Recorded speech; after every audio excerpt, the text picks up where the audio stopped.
You found your murderer? In a manner of speaking, yes, sir, I have.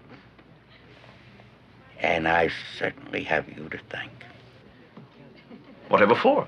That line in Mr. Dolan's verse, let each man be paid in full. Full's Irish do. And take a look at what it says on that label there, sir. Let each man be paid in full. Take a look at that. Do you see what I mean, sir?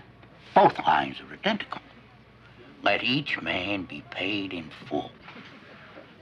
That's an interesting observation, Lieutenant. Here's what I think happened. I'll bet my life on it.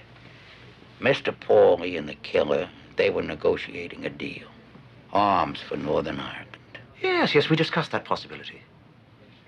But I don't understand the connection between a line of poetry, a whiskey slogan, and a murder. Right. I'm getting to that, sir.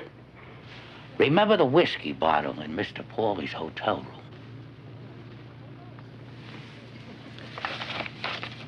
This is it.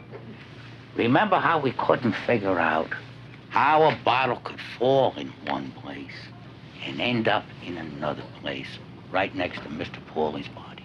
Yes, I recall that very well, Lieutenant. Well, try this one, sir. Mr. Pauly and the killer, they're having an argument about the guns. Now, it's my personal theory that the killer thinks he was double-crossed. So when he shoots Mr. Pauly, he thinks of it as being more like an execution. Like he's handing out justice. Let each man be paid in full. Now there's a whiskey bottle laying on the rug. Another kind of let each man be paid in full. Well, the killer, he's got a pretty good sense of humor, sir. So he makes his own private pun about it. And he moves the whiskey bottle next to Mr. Pauly's body. Like the label on the whiskey bottle will label the murder for what it is, an execution. Let each man be paid in full. Give him what he deserves. Pay him off. Very ingenious, Lieutenant. But I'd say a bit skimpy in a court of law. Yes, sir, but I think I handled that. It's these other bottles. Your personal bottles.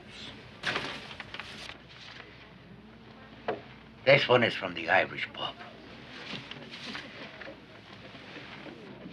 This one is from the place we went to last night before we came here. And like I said, this one is from Mr. Pauly's hotel room. Now, do you notice anything special about these three bottles? They are, alas, empty. There's something else, Mr. Devlin. Your bottle from the pub. Take a good look at it under the light.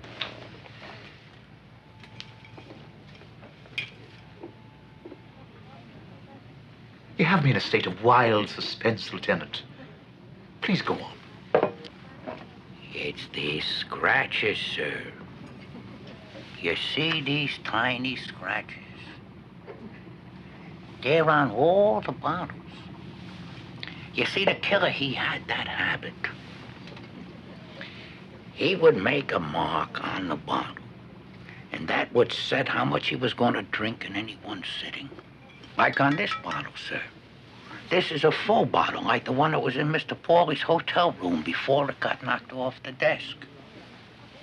And there's the scratch, sir.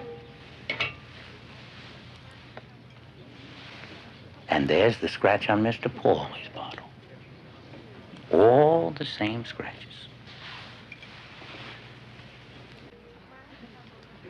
But hardly identical, Lieutenant.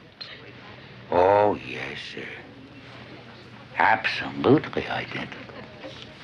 I had the boys down at the lab make a microphotograph of all these scratches. There you are, sir. The scratch on your bottle from the pub, the bottle from the other bar, and the the same scratch on Mr. Pauly's bottle. You see that, sir? Right there in the photographs. They're the very same scratches. Identical, sir. Like fingerprints. And why are they identical? The boys at the lab say the scratches were made by a diamond. I'd say a ring, sir. And every diamond in the world has its own special pattern. Every diamond leaves its own special signature. Find the diamond, and I found my murderer, sir. Just one more thing.